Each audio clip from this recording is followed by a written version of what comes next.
আজকে আমি তোমাদের সাথে পালমোনারি সার্কুলেশন নিয়ে আলোচনা করব। পালমোনারি সার্কুলেশন কিভাবে হয়?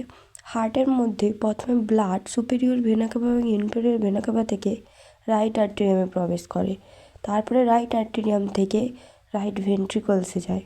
রাইট ভেন্ট্রিকলস থেকে পালমোনারি আর্টারির মধ্যে দিয়ে পালমোনারি আর্টেরিওলসে যায়।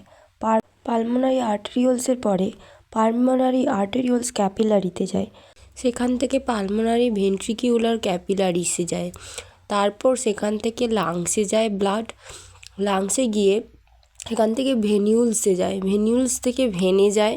ভেন থেকে যায় লেফট আর্টেরিয়ামে। প্রথমে ব্লাডটা যখন রাইট আর্টেরিয়ামে সাইডে থেকে লাংস অবধি যায় সেটা ডিঅক্সিজেনেটেড ব্লাড থাকে। দেন সেটা লাংস থেকে বেরিয়ে যখন আবার লেফট আর্টেরিয়ামে ফিরে আসে তখন সেটা অক্সিজেনেটেড ব্লাড হয়ে যায়। ধন্যবাদ ভিডিওটি দেখার জন্য। ভালো লাগলে আমার চ্যানেলটিকে সাবস্ক্রাইব করবেন।